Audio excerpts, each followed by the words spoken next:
Kalau kita ingin merubah takdir, bukan kita yang merubah takdir. Ini tolong diluruskan. Bukan doa kita yang merubah takdir, tapi panggillah yang punya takdir supaya merubah takdir itu. Orang mengatakan, aku telah berdoa, aku telah berzikir, tapi kok Allah belum kunjung mengabulkan. Nah, orang kalau ngomong begitu, doanya jatuh semua. Jadi kalau doanya sudah naik ke langit, itu doanya jatuh. Setiap kamu yang berdoa pasti dijawab. Dijawab. Nah ini, kalau mau doa, pujilah Allah dengan bahasa hati kita, bukan dengan bahasa orang lain, bahasa orang Arab, enggak.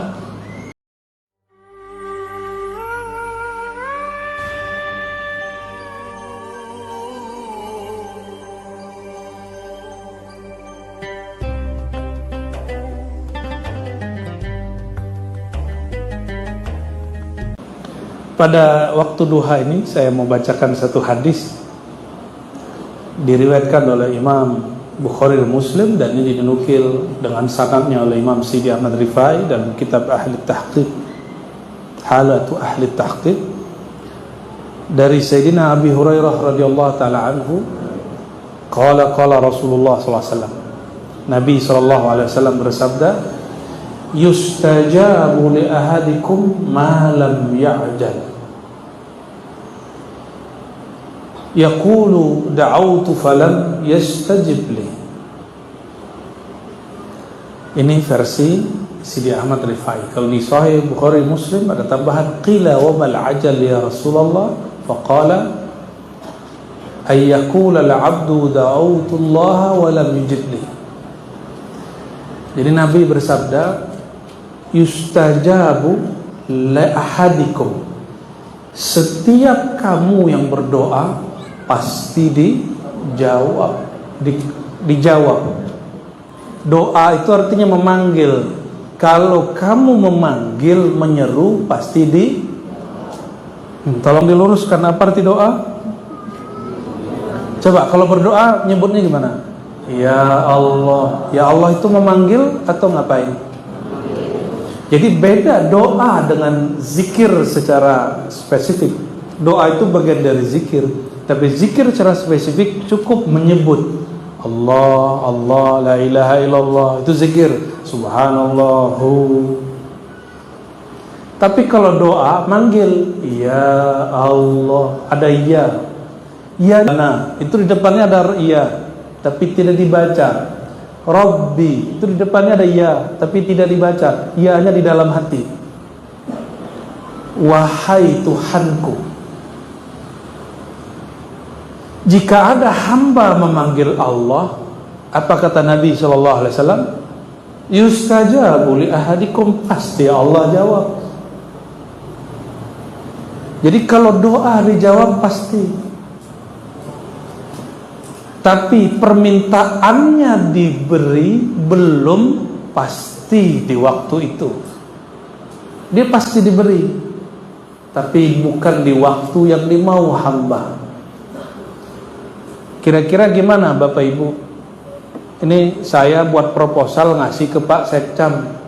Pak Sekcam bilang, tunggu ya, saya pelajari dulu. Karena saya Ustadz, saya bilang, kamu kurang yakin sama saya? Terus Pak Sekcam bilang, maaf nih Bu ya, ini acaranya nggak relevan. Kamu nggak mau bantu saya? Masa minta maksa? Ada orang ngasih proposal maksa? Ada Pak, ada. Mungkin Bapak ini nggak pernah jadi korban aja, atau malah pelaku. Pernah nggak Pak Sekjam ditelepon sama ormas? Saya tahulah ya, perilaku ormas ya, begitulah sebagian yang belum dapat nur doa. Sudahlah minta maksa.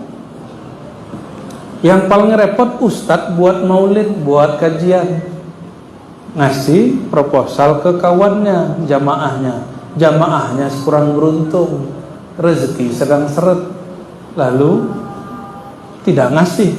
Si ustadz suuzon, dia ini sudah gak mau berjuang denganku. Padahal Ustadz mengajarkan husnuzon, berbaik sangka. Itu terjadi, Pak. Itu terjadi. Di mana-mana negeri terjadi. Di mana-mana tempat itu saya temukan. Laporan begitu sampai. Ya, semoga para ustadz yang ada, yang hadir siang ini nggak ada yang begitu. Ya. Wajar di Batam sudah dapat tunjangan dari pemerintah.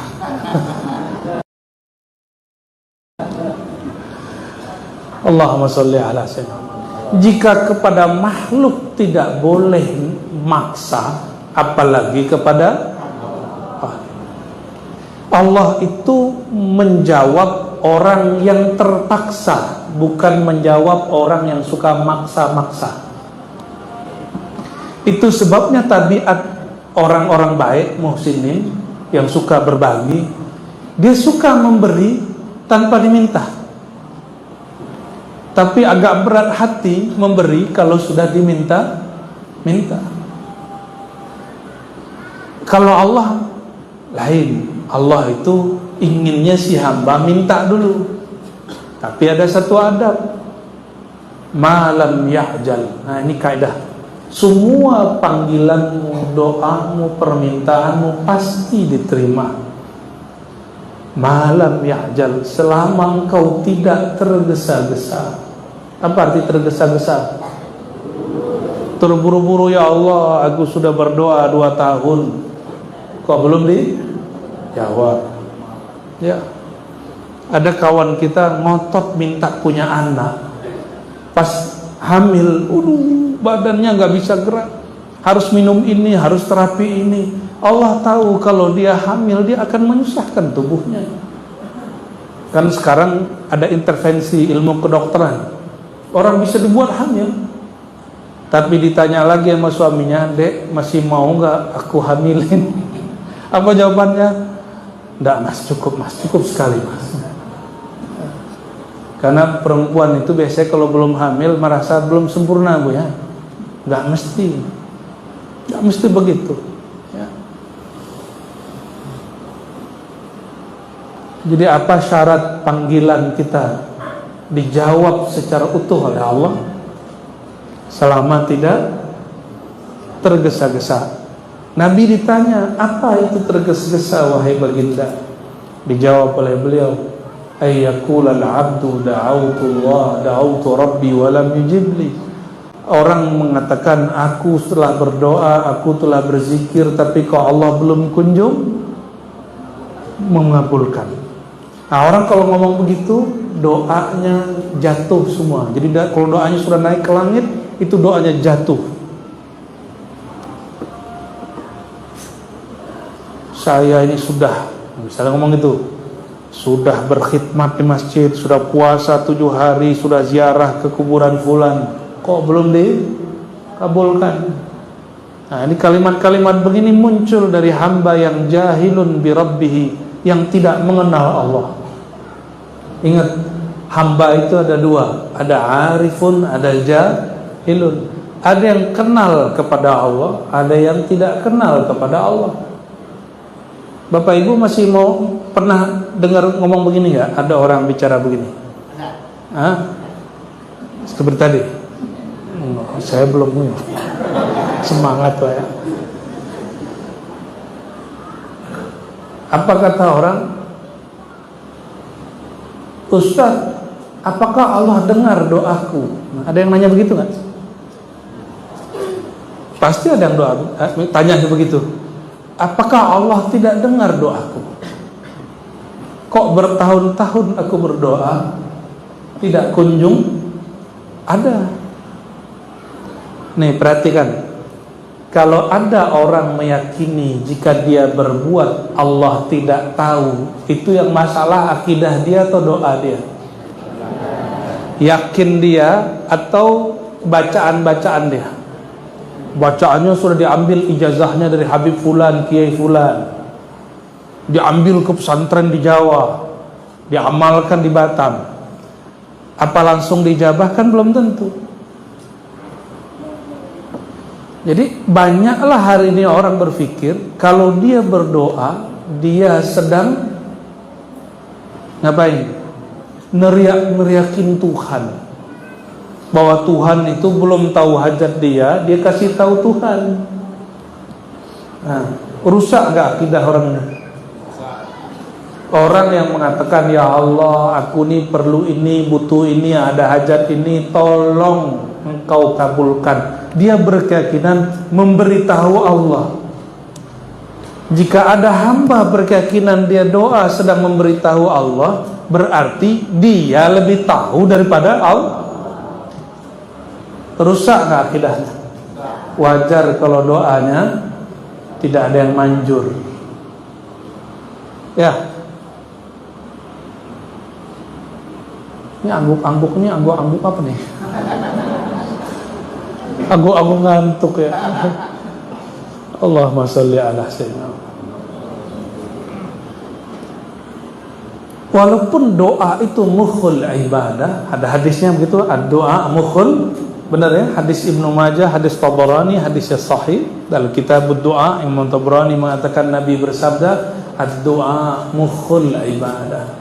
Doa itu inti dari semua ibadah. Maka coba lihat agama mana saja, jika dia menyembah Tuhannya pasti dia minta doa.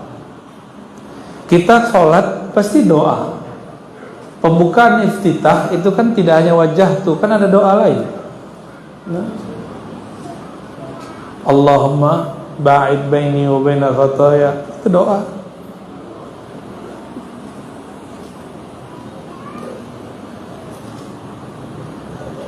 Doa itu ibadah, tapi ingat, iblis itu dulu pernah berdoa banyak, dikasih Allah Subhanahu wa taala. Tolong diingat, iblis minta langsung Allah kasih. Maka ketika ada orang berdoa langsung diijabah, langsung dijawab Allah, belum tentu dia wali Allah, bisa jadi dia wali syaitan. Kenapa Allah langsung kasih iblis? Karena iblis berdoa memanggil Allah dengan nama yang dia kenal. Nih, belajar kepada iblis nih Pak. Boleh gak belajar ke iblis? Ya boleh. Biar ustadz nih gak kalah sakti sama dukun. Dukun ini kan dua. Ada yang pakai kun fayakun, ada yang pakai ayam kalkun. Ya. Kalau yang pakai kun fayakun tuh dukun syar'i. Pakai Fatihah, pakai tawassul dia. Tapi kalau dukun yang tadi nggak dukun, ya masa bank aja ada bank syar'i, ada bank ribawi kata kawan ya. Tapi saya nggak sepakat itu ya.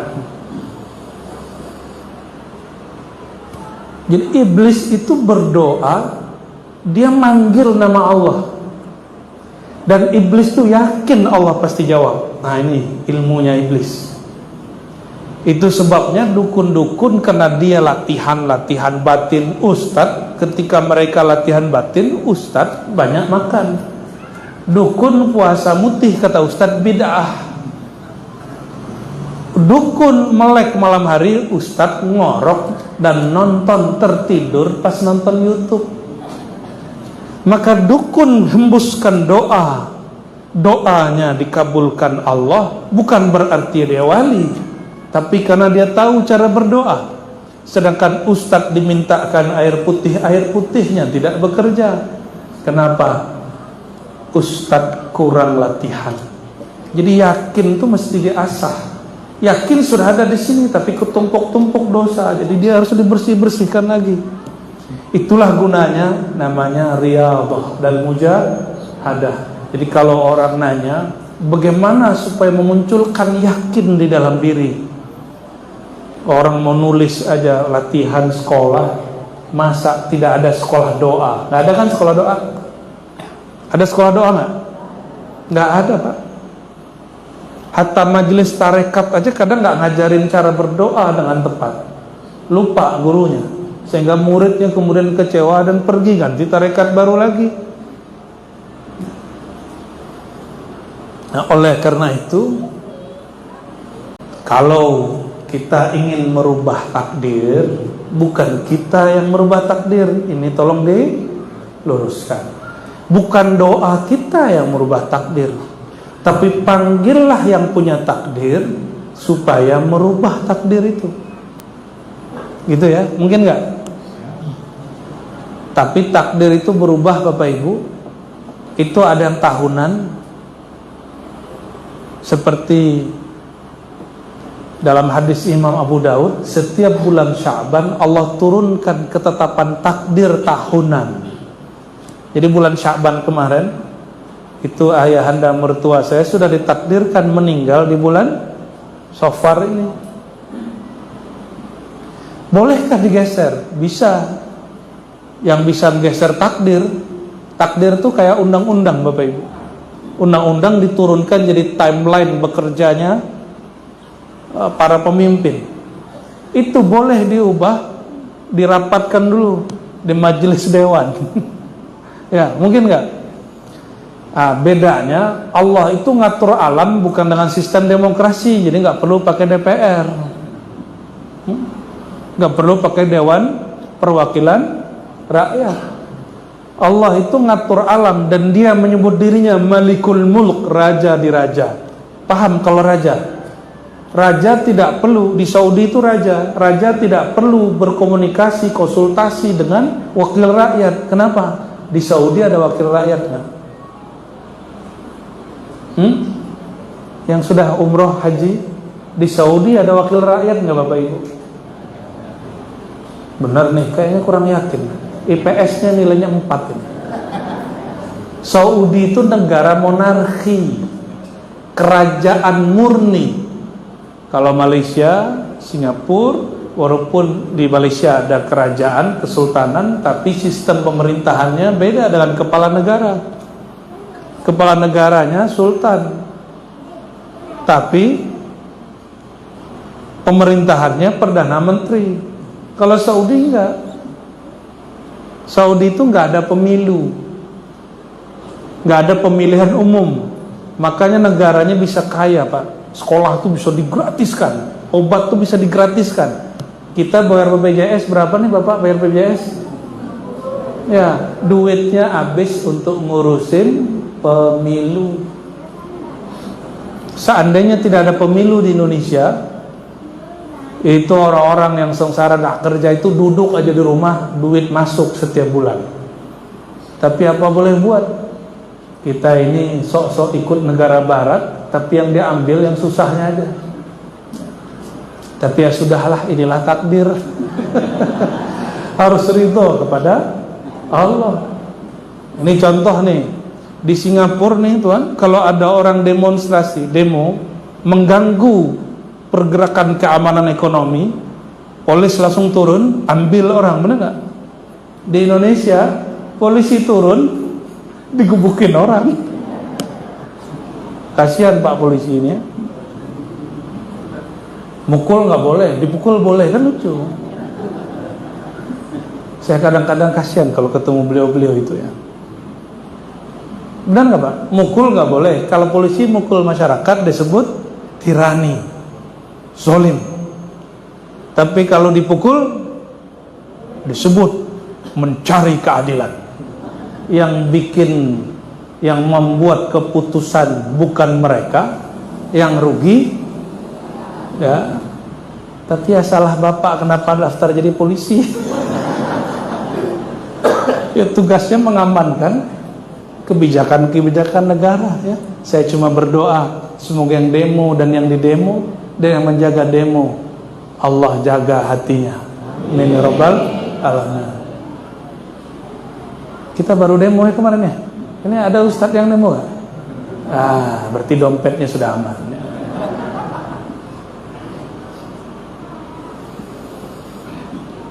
Doa itu setengah demo Bapak Ibu. Kenapa saya hantarkan kata demo? Karena doa itu demo. Mulai connect kan? Mulai connect.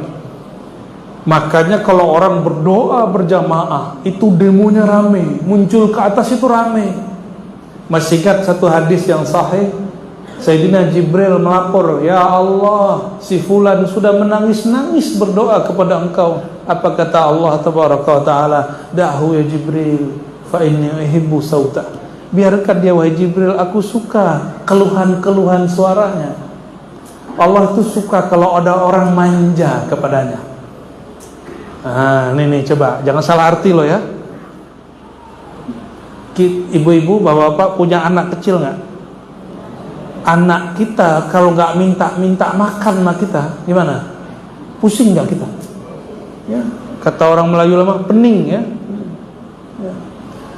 Sakit kalau kita mikir gimana supaya anak kita mau makan. Nah, ini baru orang tua ke anak.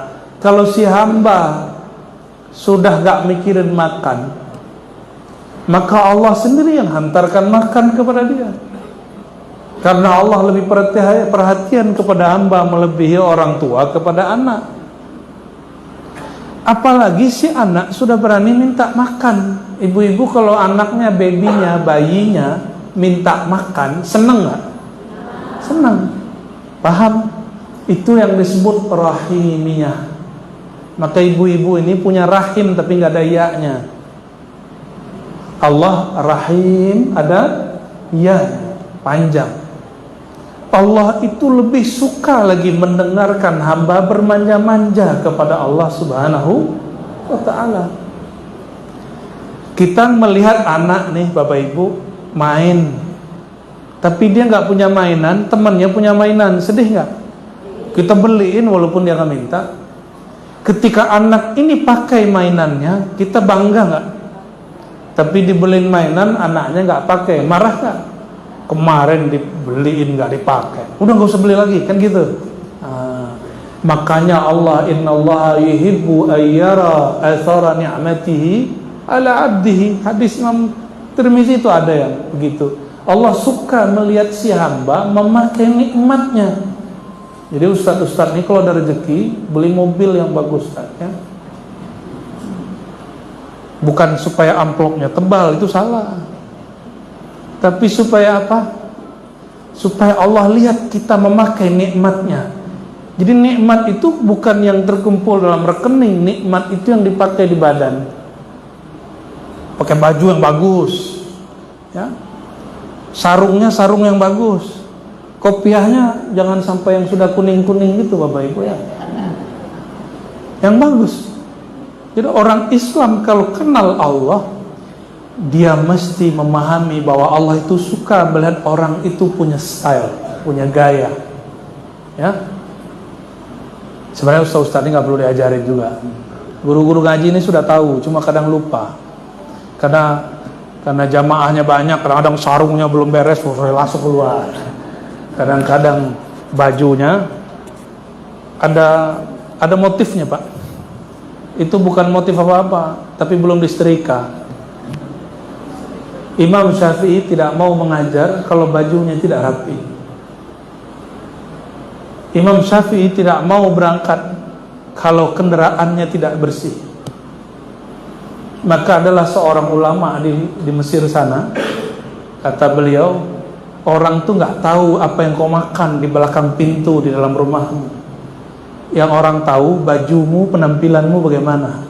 Maka keluar rumah jangan tunjukkan dirimu susah, ya, pakai baju yang pantas. Ya, Bapak Ibu ya, walaupun di rumah kita cuma makan satu kurma, ya, makan nasinya pun sedikit, lauknya tidak berkelas, bajunya harus rapi, walaupun dompetnya tipis.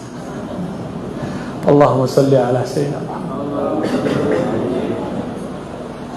Kembali ke hadis tadi. Kalau ada si hamba berdoa, maka dia sedang mendemo Allah. Saya mau tanya Bapak Ibu, Allah itu walaupun raja di raja, senang didemo. Inilah beda monarkinya Allah dengan monarkinya negara Saudi. Di Saudi orang demo ditangkap, Pak.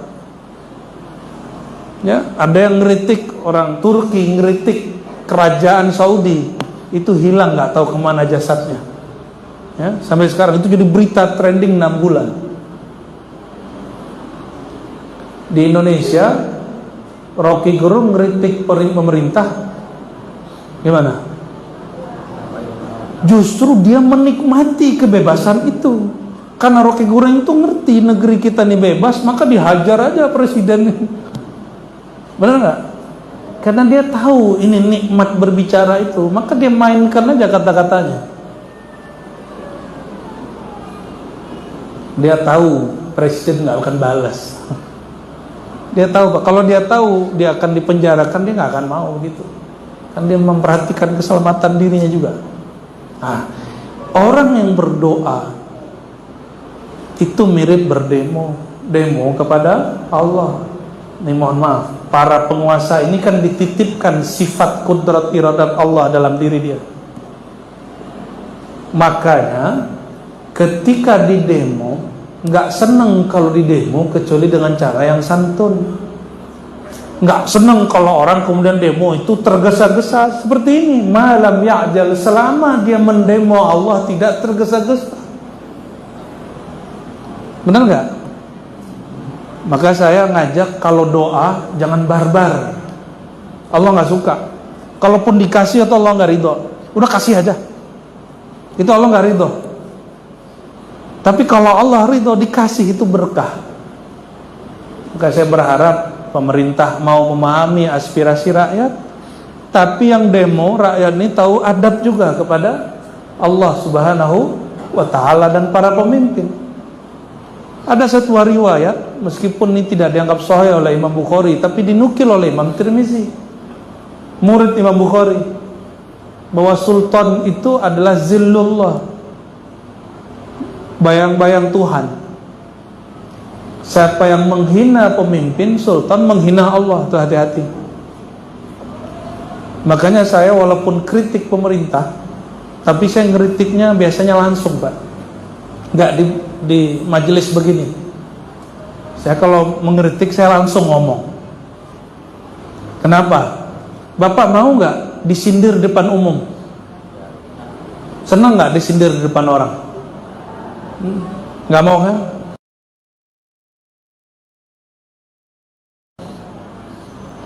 Kalau di negeri Bapak, kalau ada khotib Jumat menghujat pemerintah, bagaimana? Ditangkap nggak?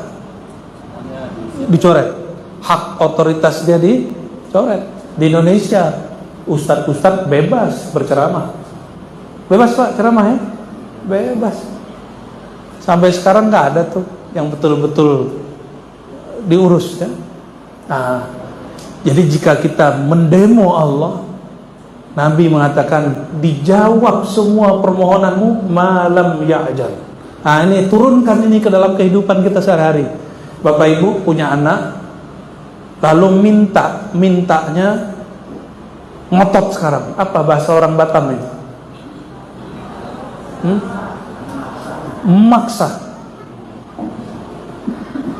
Maksa minta mesti sekarang juga. Itu bikin orang tua pusing, bikin orang tua sakit kepala. Benar nggak? Nah, Allah itu kalau melihat hamba begitu, Allah nggak pusing, cuma Allah nggak ridho sama orang begitu. Maka ciri-ciri orang yang tidak diridhai Allah, zahirnya soleh, tapi kalau minta maksa kepada Allah. Yang dijawab itu di Quran, amman yujibul muttarra idza da'a. Lalu siapakah lagi yang akan menjawab orang yang terpaksa? Apa yang membuat dia terpaksa? Keadaannya ya. Lain dengan orang yang memaksa Allah Subhanahu wa ta'ala. Bapak Ibu, jika berdoa, nah ini adab supaya doanya langsung diterima Allah. Pertama, panggillah Allah dengan nama terbaiknya.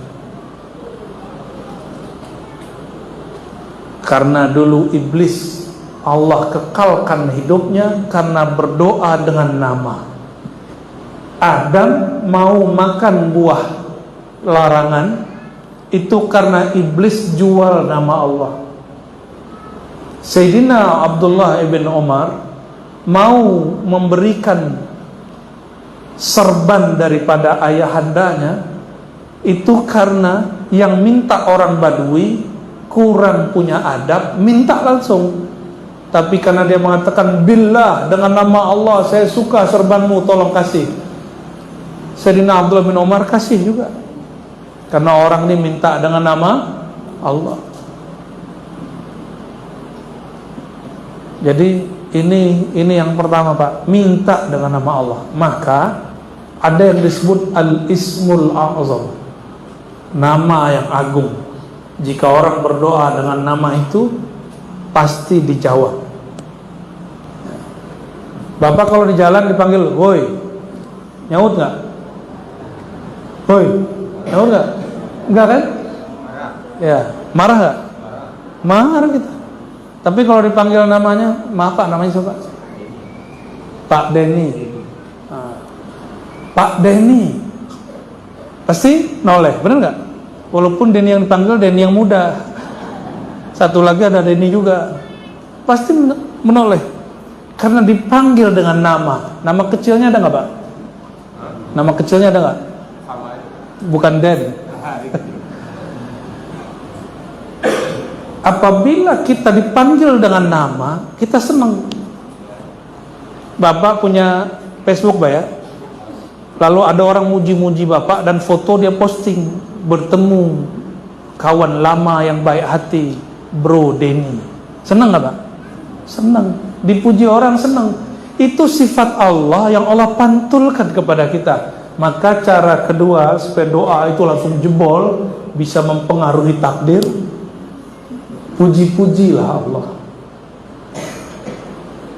Memuji Allah nggak mesti dengan bahasa Arab, boleh pakai bahasa Indonesia. Ya Allah, dulu hidupku susah, Engkau juga yang telah memudahkan. Dulu sebut semua. Nah ini kalau mau doa, pujilah Allah dengan bahasa hati kita, bukan dengan bahasa orang lain, bahasa orang Arab enggak. Kecuali Bapak Ibu jago bahasa Arab. Ya, ahli bahasa Arab enggak? Arab ma'lum. Jadi enggak usah pakai bahasa Arab Bu ya kalau doa ya.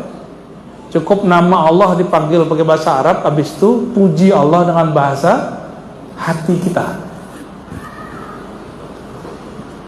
Ada orang ngomong kepada kita, aku suka kamu, tapi main-main, terima gak? Tapi kalau ada orang ngomong pakai hatinya, Bang, I love you Bang. Aduh, si abang itu udah gak berdiri di atas bumi lagi Pak. Kalau dia suka, kalau gak suka kabur. Senangnya kita kalau dipuji. Itu sifat Allah yang Allah pantulkan kepada kita. Dan yang terakhir,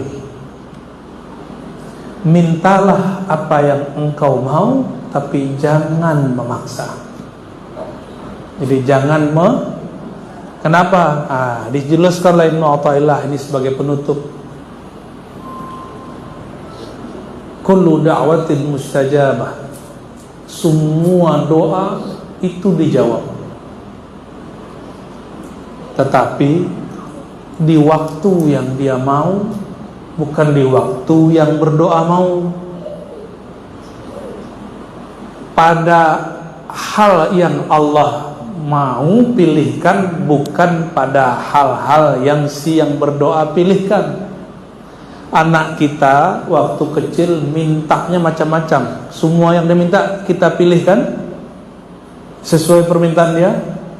Dia minta mobil, langsung dibeli nggak Pak? Enggak. Kita pilihkan mobil-mobilan. Benar ya? Jadi si orang tua karena mengerti hajat si anak, maka dia memilihkan. Allah itu lebih mengerti hajat si hamba, maka Allah akan pilihkan yang terbaik bagi hamba. Inilah yang kita sebut pada malam lalu ya. Jika Allah menahan satu pemberian, Allah sedang memberikan yang lain. Gitu ya. Semoga Allah Ta'ala menjadikan doa-doa kita sakti mustajab, tembus kehadiratnya. Dan semoga doa-doa kita menjadikan kita benar-benar hamba yang beradab. Jodoh Pak ya. Nanti kita kembalikan kepada MC Pak ya. Nanti terserah beliau ini. Terima kasih, sama-sama kita haturkan kepada punya kami. Kasih pantun dulu, Pak. Pantun dulu. Yang dari ibu siapkan satu orang. Oh, ibu dua, bapak satu. Balik, kan jamaahnya lebih banyak ibu. Silakan Bu ya. Bismillahirrahmanirrahim. Assalamualaikum warahmatullahi wabarakatuh. Waalaikumsalam. Kau sudah? Yang saya hormati ulama yang hadir pada saat ini. Wabil khusus pada Buya kita, guru kita, Buya Aras Nasir. Saya begini pertemuan dengan Buya yang kedua. Alhamdulillah. Semalam kan dia takwa Haji, saya juga datang, tapi Iya. tapi semalam mau bertanya, tapi kesempatan tak dapat bertanya. Saya penasaran. Singkat saja masuk pada pertanyaan, mohon maaf ya. Saya cemburu tadi dari kemarin ya. Cemburu sana, namanya kita manusia. Yang mana dalam penyampaian tadi Buya mengatakan ketika iblis memohon kepada Allah dibayar kontan oleh Allah karena mengenal nama dan mengenal nama yang zat yang punya nama. Tapi apabila kita berdoa hamba biasa belum tentu dikabulkan begitu. Jadi biar kita itu jangan kalah dengan iblis ini, gue. Karena dalam berma'rifatullah, dalam mengenal Allah ini, biar kami tak melenceng agar doa kami ijabah. Kita harus berma'rifatullah kepada Allah, mengenal Allah. Tolong jelaskan dalam mengenal Allah, biar kami tak melenceng tentang tauhid.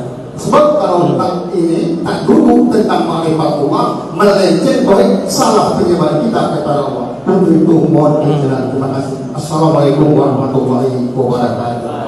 Waalaikumsalam. Langsung jawab ya. Iko yobana Buya. Soheh Buya. Doa sama-sama doa boleh sama-sama diijabah, tapi dari dua hamba yang diijabah ada satu hal yang berbeda, Buya. Apa yang berbeda? Tadi hadis itu keluarnya dari lisan Sayyidina Muhammad SAW. Apa kata Nabi? Kalau kamu berdoa pasti dijawab selama tidak memaksa dan tergesa-gesa. Iblis itu meminta, dia tergesa-gesa, dia maksa, karena dia sudah lama berdoa, sudah lama berzikir, dan Allah tahu ini iblis siapa, ya sudah dikasih aja. Tapi seperti ini, anak kita bikin kita marah, minta, gitu, nah, ambil semua, gitu, benar gitu nggak? Jadi Allah ngasih iblis itu bukan karena Allah sayang iblis, tapi karena Allah murka kepada iblis. Ya. Maka al-adab al-Muhammadi ini yang berbeda, Pak. Biar gak kalah dengan iblis, bolehlah kalah cepat dalam masalah ijabah, tapi jangan kalah cepat dalam masalah adab. Maka di kitab tadi disebutkan, setelah hadis tadi, kata Imam Sidi Ahmad Rifai, wali kutub, wali ghaus di zamannya, al-ajalah minasyaitan. Ajalah tergesa-gesa itu sifat dasarnya syaitan.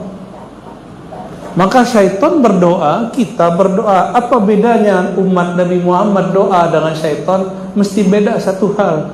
Adab berdoanya tidak tergesa-gesa, tidak memaksa, tidak membuat Allah murka. Jadi bukan kemudian terjebak nih. Nanti iblis ngomong, Pak. Iblis ini ngomong lewat orang yang ngaku ahli tauhid tapi tauhid syaitan. Apa kata dia? Kalau benar tarikat kau, kalau benar akidah kau, kalau benar ibadahmu, kenapa kau berdoa tidak Allah kabulkan, aku doa aku kabulkan? Nanti ada orang ngomong gitu, Pak. Itu Dajjal, dia panggil awan, awan datang. Karena Dajjal itu Ibnu Azazil, anaknya iblis, yang lahir lewat tubuh manusia. Dia bilang hujan berhenti bertahun-tahun. Apakah kemudian Dajjal ini hebat? Iya, hebat dia kurang ajar, itu aja. Harusnya takdirnya hujan karena dia tahu doa, nama, maka dia pakai doa untuk menghalangi hujan. Tujuan dia cuma satu, lihat. Kalian doa kepada Tuhan kalian, tawassul dengan Nabi kalian, hujan gak turun-turun. Nah, coba sebut namaku, pasti hujan turun. Nanti Dajjal ngomong begitu. Hadisnya dalam Sahih Muslim menyebutkan begitu. Jadi ya, apa yang membuat beda kita, Buya, supaya nggak cemburu sama iblis, nggak level cemburu sama iblis. Supaya nggak cemburu, Buya, dengan iblis, pasangkan adab al-Muhammadi. Apa itu? Lam yakun ajilan muta'ajjilan, tidak tergesa-gesa memaksa melanggar adab kepada Allah Subhanahu wa ta'ala. Cukup kita katakan, siapalah aku, hamba yang hina, tidak pantas Allah tunaikan segera. Siapalah aku, bisa jadi yang aku minta belum pantas untuk diriku. Begitu Pak, kalau doa kita belum dijawab. Allah kalau dengar begitu ya seneng. Itu langsung jadi kekasih Allah, itu orang begitu. Langsung jadi orang yang dimanja-manja. Orang yang dimanja itu bahasa Arabnya ahlul uns. Apa arti al-uns? Uns itu lebih dekat dari muqarrabin. Muqarrabin itu orang dekat. Tapi al-uns orang yang bermanja-manja kepada Allah. Al-anisuna billah. Itu ada di kitab Ar-Risalah Kusyairiyah, kitab standar ilmu zikir, ilmu tasawuf. Bukan kajian berat itu, kajian standar itu.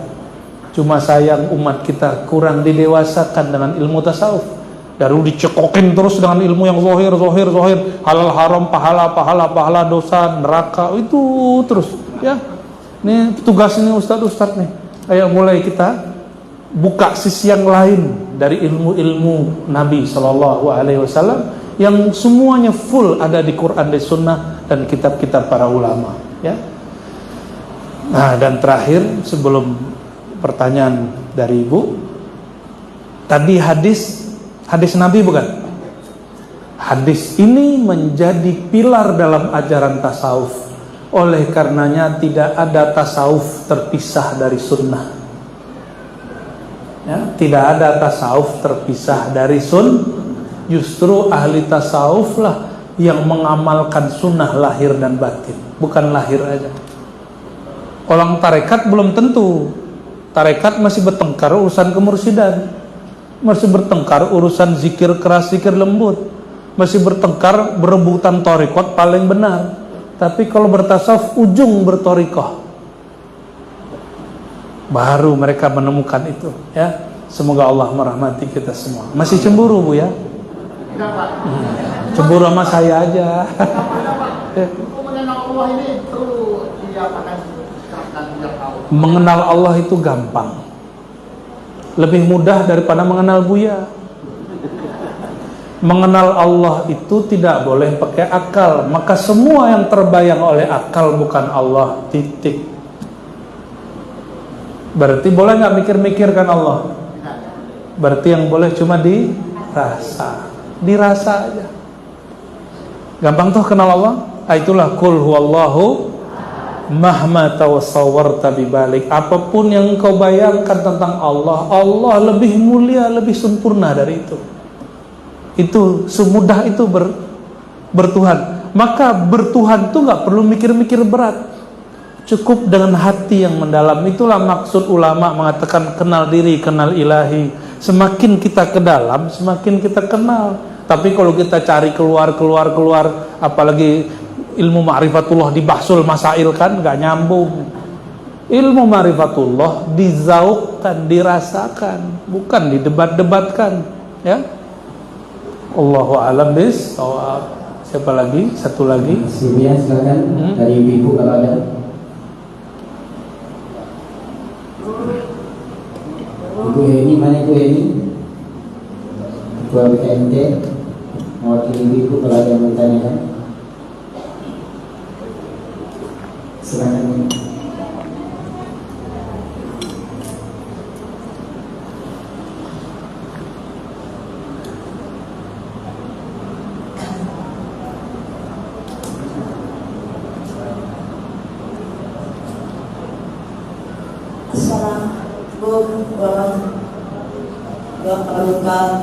Ini pertanyaan datangnya sama Pak Ustaz dari Ibu Kartini. Hanya ini Pak Ustaz, kami dulu dikasih tahu sama Ustaz di kampung gitu Pak Ustaz, kita harus tahu diri gitu. Kami dari mana? Mau kemana? Kata Bapak gitu. Jadi kita harus berpikir dari sekarang. Kita harus mengerti, ya Allah, kamu kemana? Siapa yang masih di dalam tubuhmu? Dan yang di dalam tubuhmu itu kemana? Sekarang kita harus mengerti Pak Ustaz. Jangan sampai kita ini digoda sama siapa aja. Kita harus takut kepada Allah. Apa betul Pak Ustaz? Itu ilmu yang dikasih sama Pak Ustaz itu. Betul Pak Ustaz, kita harus emosi.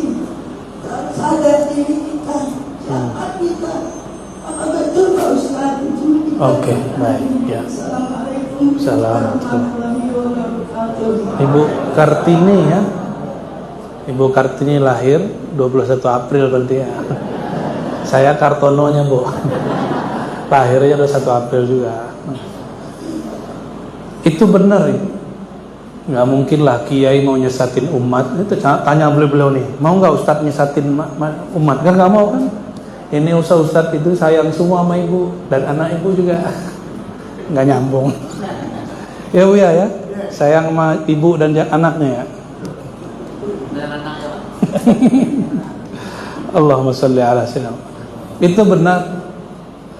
Kalau dulu guru-guru kita mengajarkan, hendaklah kamu tahu dirimu dari mana dan hendak ke mana. Dirimu di situ itu bukan diri tubuh ini. Kalau tubuh ini ada jantung, ada paru, segala macam, itu juga ada di kucing. Kucing punya jantung nggak Pak? Kecuali kucing-kucingan dan sumui kucing, nggak ada itu, nggak ada jantungnya. Paru segala macam itu semua hewan-hewan punya. Kata Imam Ghazali, apa yang membedakan kamu dengan hewan-hewan itu? Yang membedakan adalah sesuatu rahasia yang Allah tiupkan ke dalam tubuhmu itu. Itu asalnya dari mana? Maka Imam Ghazali nulis kitab, judulnya kecil kitabnya, judulnya Kimia Usahadah. Nanti ibu cari ya terjemahannya, tolong sama anaknya, sama kawannya, cari nih di majelis-majelis boleh baca buku ini. Kimia Usahadah, Intisari Kebahagiaan, karya Imam Al-Ghazali. Apa judulnya? Itu tidak sampai 100 halaman. Dulu saya khatam 5 kali kitab itu, diajar bolak-balik. Imam Ghazali ngasih pertanyaan 2 yang saya ingat. Man anta?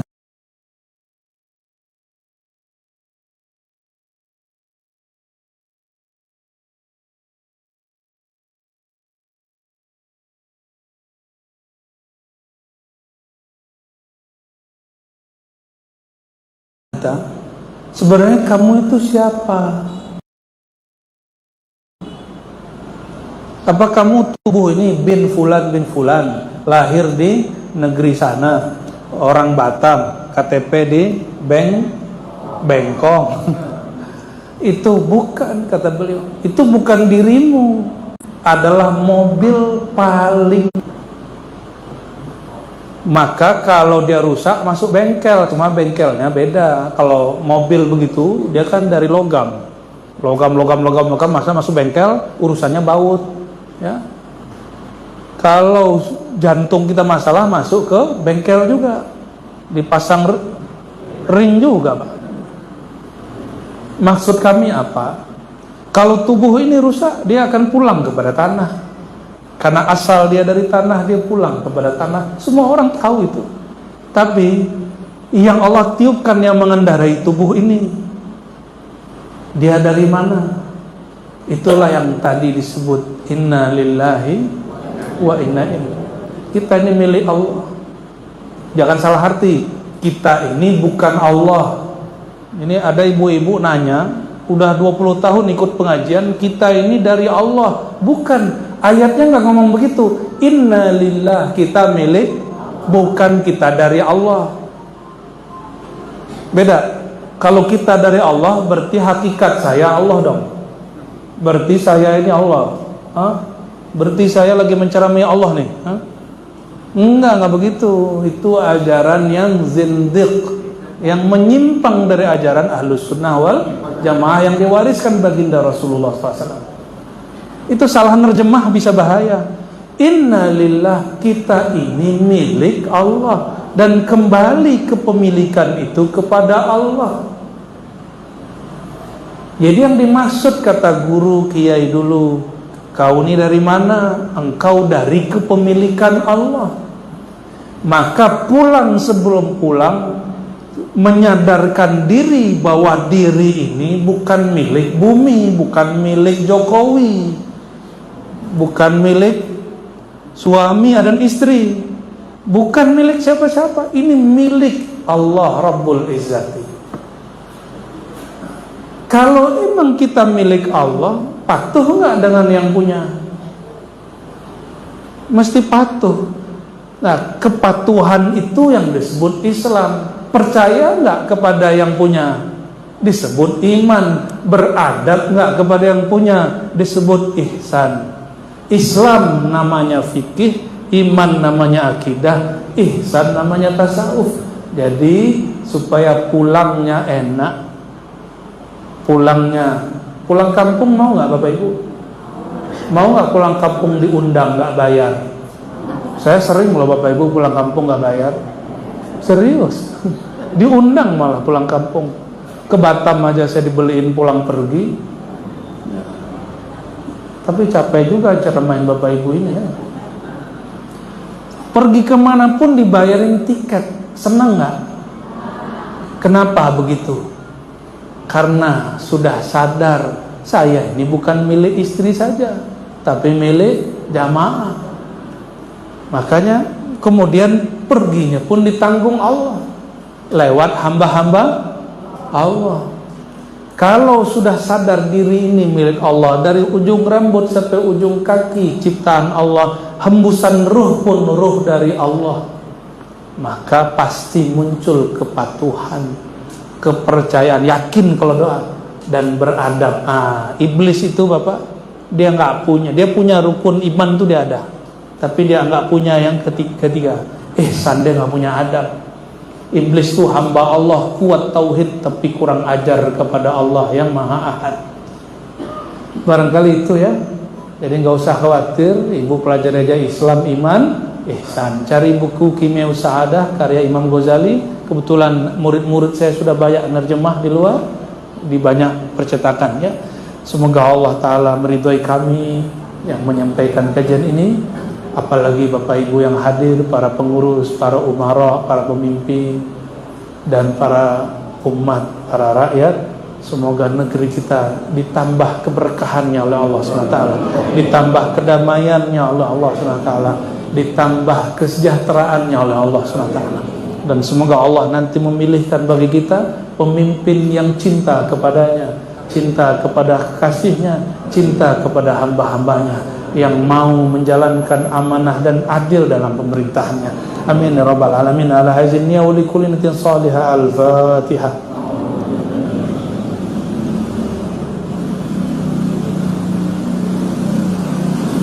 Warahmatullahi wabarakatuh. Amin amin ya rabbal alamin. Rabbana atina fid dunya hasanah wa fil akhirati hasanah wa qina adzabannar. Ya Allah, ya Rahman, ya Rahim, Engkau sungguhlah sangat baik kepada kami. Semua nikmat-Mu tidak sanggup kami menghitungnya. Satu rambut pun kami tidak sanggup membuatnya. Tapi Engkau menumbuhkan rambut yang luar biasa di tubuh kami. Kuku pun kami tidak sanggup menumbuhkannya. Engkaulah yang menumbuhkannya.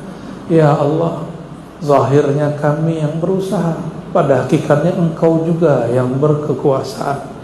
Allahumma ya Allah, ya Razzaq, ya Razzaq. Selama ini kami berpikir rezeki itu hanyalah uang, duit, rumah, kendaraan. Tapi pagi ini, siang ini ya Allah, kami faham bahwa ada rezeki yang bernama adab, rezeki yang bernama Islam, iman dan ihsan. Maka berikanlah kami yang hadir pada siang ini ya Allah 3 rezeki tersebut, 3 nikmat tersebut, sehingga indah rasanya bertuhan, nikmat hidup bersama Engkau ya Allah. Allahumma ya Allah, kami masih sadar solat kami belumlah khusyuk, sedekah kami belumlah ikhlas, tapi kami faham ya Allah Engkau maha memaklumi kekurangan kami. Fatammim taqsirana ya Allah, maka sempurnakan kekurangan-kekurangan kami ya Allah. Bagi kami yang mengajar, yang membimbing hamba-hamba Engkau ya Allah, kadang-kadang hati ini terganggu keikhlasannya karena sikap-sikap murid dan jamaah yang kurang berkenan, mungkin karena apresiasi yang kurang juga tepat. Maka ampunkan ya Allah jika ikhlas kami terganggu, ampunkan juga ya Allah jika adab kami kuranglah tepat. Allahumma ya Allah, jika kami seorang murid, seorang jamaah, kadang-kadang kami salah adab kepada guru, mohon ya Allah bukakan pintu maaf darimu, sehingga terbuka juga pintu maaf di kolbu guru-guru kami. Allahumma ya Allah, mohon jadikan kami, keluarga kami, tetangga kami, masyarakat kami, negara kami, umat Islam dimanapun mencintai Engkau dan mencintai kekasih Engkau. Dan matikan kami ya Allah di dalam menyebut nama Engkau dan dalam menyebut nama baginda Rasulullah